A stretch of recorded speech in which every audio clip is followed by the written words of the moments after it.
사람이 무엇을 하면 만족하겠습니까? 우리 친구들은 무엇을 하면 만족합니까? 우리가 과거에 가난했을 때는 그런 질문을 할 여유가 없었습니다. 먹고 사는 것만으로 만족하다고 생각했을 것입니다. 그런데 삶에 여유가 생기면서 오히려 무엇이 인생을 만족하게 하는가 하는 질문을 하게 됩니다. 우리만 그런 것이 아닙니다. 성경에 등장하는 수천 년 전에 살던 사람들도 그런 질문을 했습니다. 가장 유명한 사람이 솔로몬 왕이에요. 전도서에서 솔로몬 왕이 그 질문을 했습니다. 솔로몬은 이스라엘 왕조의 가장 위대한 임금입니다. 조선시대에 비교하면 세종대왕과도 같다고 보면 됩니다. 그 솔로몬 왕이 내린 결론은 헛되고 헛되니 모든 것이 헛되다. Vanity of vanities. 평범한 사람이 이런 말을 했다면 아무도 주목하지 않을 텐데 모든 것을 가진 사람이 헛되다라고 말했기 때문에 우리가 주목할 수밖에 없는 것입니다. 사람이 무엇을 가지면 만족할 것 같습니까? 지위가 높아지면 만족하겠습니까? 돈을 많이 벌면 만족할 것 같습니까? 대통령이 되면 만족할 것 같습니까? 우리나라의 전직 대통령들을 보면 별로 만족한 것 같지 않아요. 만약에 자기 만족을 위해 대통령이 되려고 했다면 그 사람은 실망할 것입니다. 만족을 위해 대통령이 되는 게 아니고 사명감 때문에 하는 것입니다. 돈을 많이 벌면 만족할 것 같습니까? 그럴 수도 있지요. 지금 가진 돈보다도 더 많이 버는 게 나을 것입니다. 그러나 돈 많이 번 사람이 장난감을 사는 것을 보면 그 장난감을 사려고 돈을 벌었느냐 이런 질문을 하고 싶습니다. 장난감의 가격은 다를 수 있지만 장난감은 장난감이에요. 어린아이들은 불자동차, 장난감 자동차를 갖겠지만 어른이 되면 진짜 자동차를 삽니다. 사람이 돈이 생기면 평소에 부러워하던 것을 구입합니다. 그것이 수입차일 수도 있고 고급차일 수도 있고 스위스 시계일 수도 있는데 그런데 사람이 돈을 벌어서 할 수 있는 일이 고작 물건을 사는 것이라면 돈을 벌지 않고 그 물건이 없이 사는 것이나 돈을 벌어서 그 물건을 사는 것이나 그게 그거예요. 평범한 차를 타고 다니는 것이나 고급 차를 타고 다니는 것이나 차 타고 다니는 것은 마찬가지예요.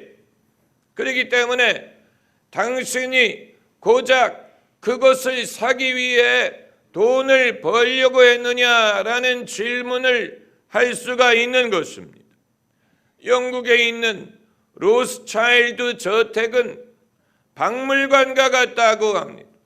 엄청나게 비싼 미술품, 골동품을 전시해 놨는데 그러나 우리가 묻고자 하는 질문은 집에 미술품이 많이 걸려있는 집이든 미술품이 없는 집이든 집은 집이에요.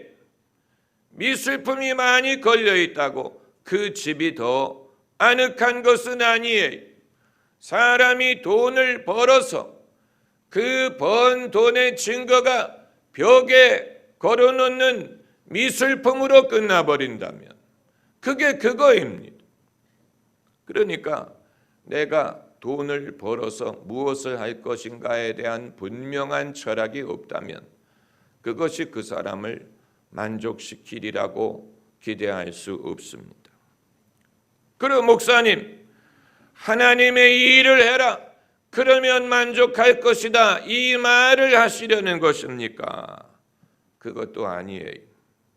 그럴 것 같지만 그렇지 않습니다. 오늘 본문에 나오는 요나의 경험을 지켜보면 그렇습니다.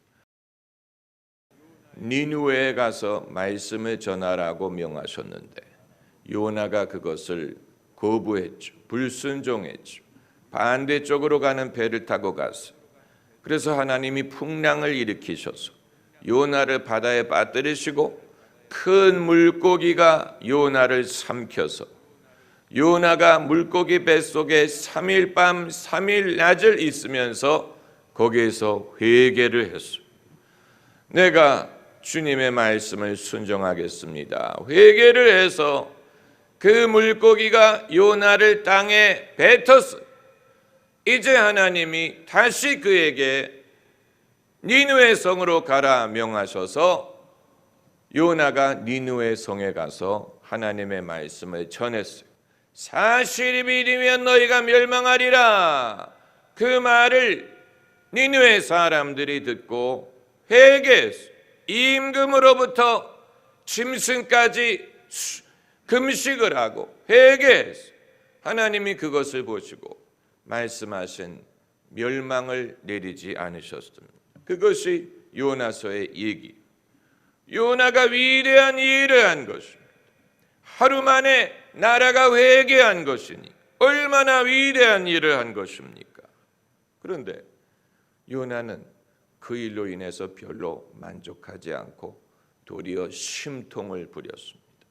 오늘 본문 1절을 보면 요나가 심히 싫어하고 노했다라고 했고 8절을 보면 사는 것이 죽는 것보다 낫다. 그건 당연한 얘기고 죽는 것이 사는 것보다 낫다라고 말했어요. 요나가 왜 이렇게 반응을 했느냐?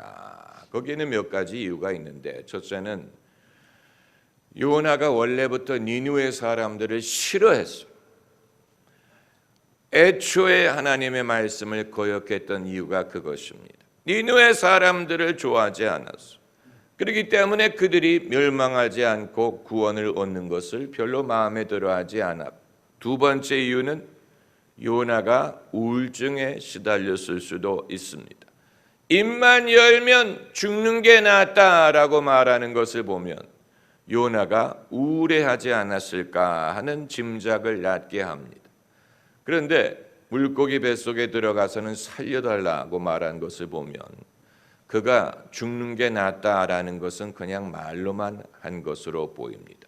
세 번째 이유가 더 큰 이유예요. 사람이 하나님의 일을 하는 것은 시키셨기 때문에 하는 것이고 사명이기 때문에 하는 것이고 믿음으로 하는 것이고 주님을 위해서 하는 것입니다. 그러나 그 일을 인해 개인의 만족을 추구할 수 있는 것은 아니에요.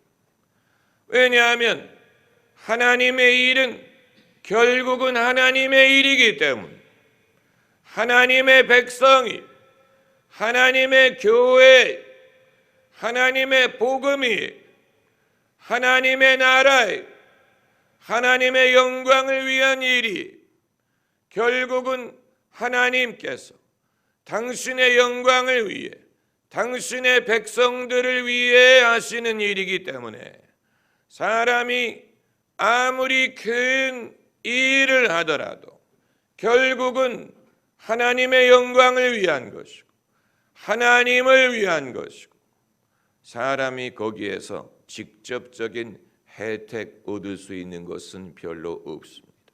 자기 것이 아니에요. 자기가 가져갈 수 있는 것이 아니에요. 자기가 소유할 수 있는 것이 아니에요.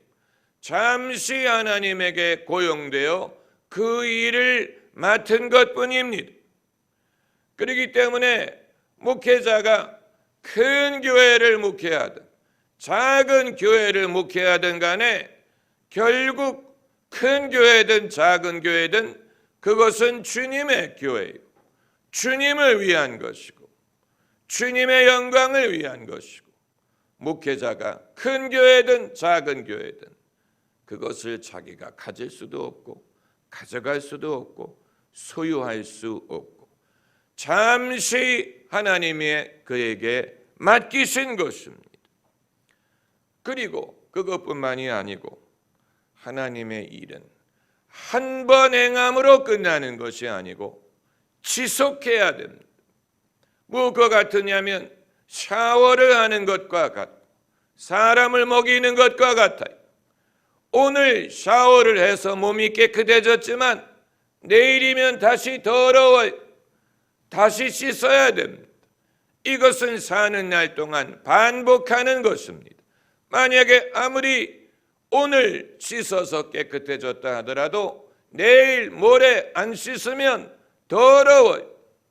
지속해야 됩니다. 사람을 먹이는 것과도 같아요.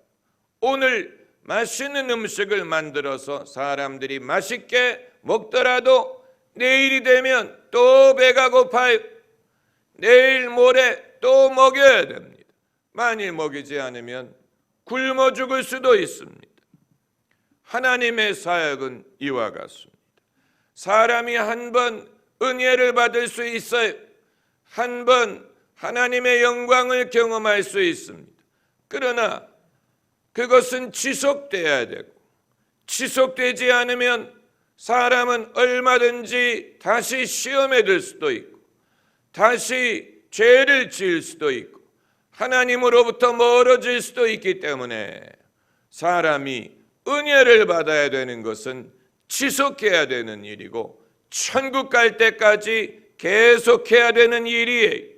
그렇기 때문에 한 번의 성공이 그 다음번의 성공을 보장해 주지 않아요. 한 번의 은혜가 그 다음번에 은혜 받는 것을 보장해 주지 않습니다. 하나님의 일은 지속해야 됩니다. 예수께서 오실 때까지 지속해야 돼요. 한 번으로 끝날 수 있는 것이 아니에요. 그렇기 때문에 과거 교회의 영광이란 말은 무의미한 말이에요. 과거의 교회의 영광을 말하는 것 자체가 무의미합니다. 그게 무슨 소용이 있습니까? 지금의 모습이 중요하죠. 과거의 영광, 그거 중요하지 않아요. 지금 믿음이 있어야죠. 지금 믿고, 지금 하나님을 알고, 지금 하나님과 동행하는 것이 중요하지. 과거에 아무리 영광이 있어, 부흥이 일어났고, 아무리 그런 일이 있었다 하더라도 그것만을 논하는 것은 별로 의미가 없는 일입니다. 우리는 역사적인 과거에 이런 일, 저런 일이 생겼다라고 말하기를 좋아하는데 그걸 말하는 이유는 그런 일이 오늘날에도 되풀이되기를 바라기 때문에 그런 것입니다. 만약에 그것이 되풀이되지 않는다면 과거 조상들이 은혜를 받고 교회를 세웠지만 지금의 세대는 주님을 떠날 수도 있고 믿음을 떠날 수도 있고 그 교회를 지속하지 못해서 예배당을 팔아먹는 일이 얼마든지 발생할 수 있습니다. 그렇기 때문에 하나님의 일은 과거에 아무리 좋은 결과를 얻었다고 하더라도 지속해야 될 필요가 있고 만약에 그렇지 않으면 과거에 했던 일은 별로 소용이 없는 어제 먹은 음식이 오늘날을 배부르게 할 수 없는 것과 마찬가지입니다. 요나가 이렇게 큰 일을 이루었어요. 하루 만에 나라가 회개했어요. 대단한 일을 한 거예요. 하루 만에 니느웨가 회개했어요. 성경에 이런 선지자가 어디 또 있습니까? 그런데 그것이 요나 개인을 만족하게 해준 것은 아니었어요. 그럼 무엇이 요나를 만족하게 했는지 아십니까? 오늘 본문을 보면 작은 박넝쿨이, 그 사람의 이름이 아니, 박넝쿨이, 작은 박넝쿨이 있어서 요나 위에 그늘을 가리게 했어요. 이 박넝쿨을 요나가 기뻐했다라고 했어요. 여러분, 사람이 기뻐하는 것은 이처럼 작은 것입니다. 여러분, 그 사실을 아십니까? 니느웨 성이 하루 만에 회개한 것으로 요나가 개인적인 만족을 얻은 게 아니고 작은 박넝쿨이 자기에게 그늘을 가려주는 것을 보고 그 박넝쿨에 애착을 갖고 애정을 갖고 기뻐했어요.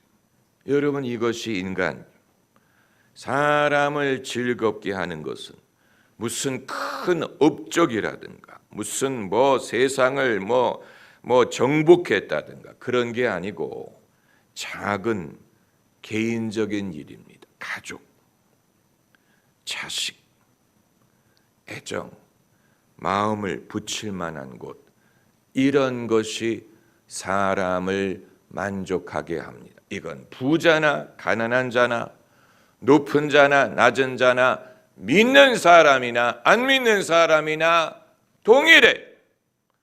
사람을 만족하게 하는 것은 큰 일이 아니고 지극히 작은 아주 제한된 범위의 일이 사람에게 진짜 만족과 즐거움을 줍니다.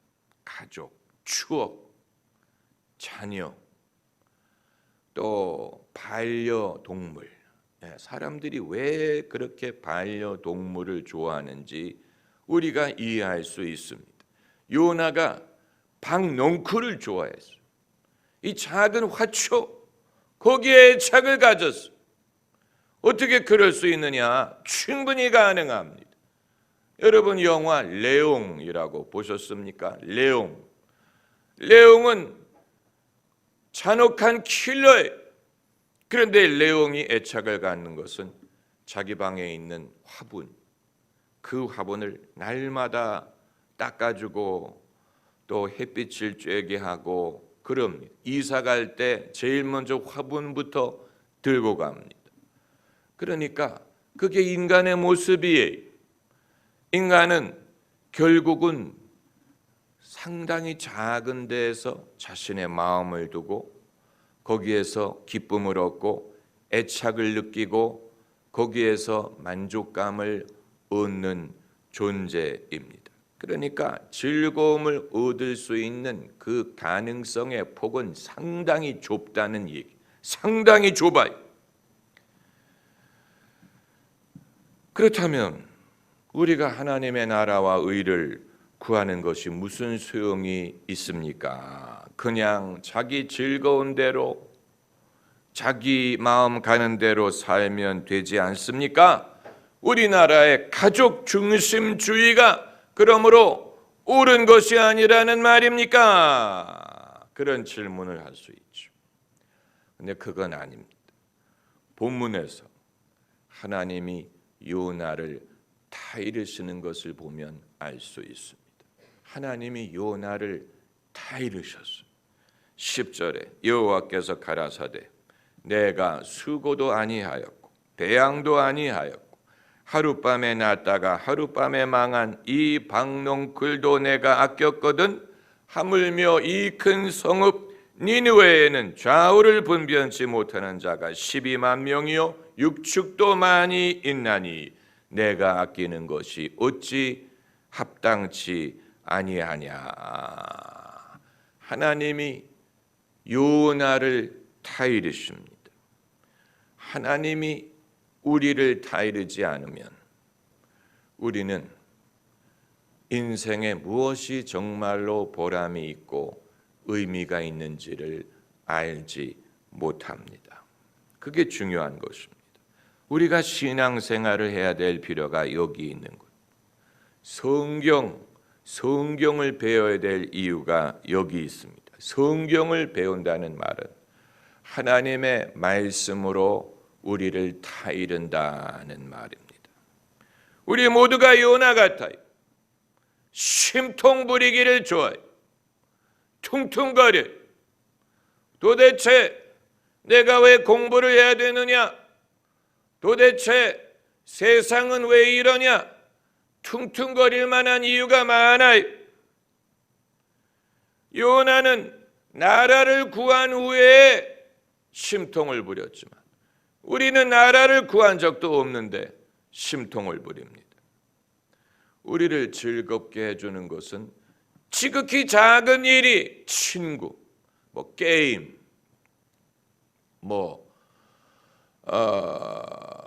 맛있는 음식, 친구들하고 놀러 가는 일, 이런 작은 일들이 우리를 즐겁게 하죠. 이런 우리를 타이르시는 분이 하나님. 하나님의 타이르심을 경험하는 사람은 복이 있는 사람. 하나님이 그 사람을 사랑하시는 거예요. Why are you so unhappy? 너는 왜 심통을 부리냐? 너 왜 만족하지를 못하냐? 하나님께서 당신의 대의를 보여주심으로 인생에는 더 큰 일이 있다는 것을 알게 하십니다. 그러니까 사람이 즐거운 일, 마음을 붙일 만한 일도 필요하지만 그것만으로 사는 건 아니에요. 때로는 힘들더라도 어려운 일이라도 해야 될 필요가 있어요. 또 내 자신에게 직접적인 유익이 되지 않더라도 해야 될 일이 있어요. 그걸 사명이라고 부를 수도 있고 또 우리의 소명이라고 부를 수도 있고 하나님의 나라의 일이라고 부를 수도 있습니다. 우리의 믿음과 수고가 필요한 일들이 세상에는 있어요. 내가 주님을 믿지 아니하면 결코 할 수 없는 일, 내가 주님을 섬기지 아니하면 결코 할 수 없는 일들이 세상에는 있어요. 그 일은 귀중한 일이에요. 그 일을 하는 상급을 누가 주느냐? 하나님이 주십니다. 하나님이 상급을 주십니다. 당신의 마음을 우리에게 보여주심으로 우리의 마음을 달래십니다. 하나님의 마음을 우리에게 보여주심으로 우리의 마음을 달래세요. 내가 이렇게 저들을 아끼니 너도 저들을 아껴야 되지 않겠느냐. 하나님이 우리를 달래시는 것입니다. 기도하십시다.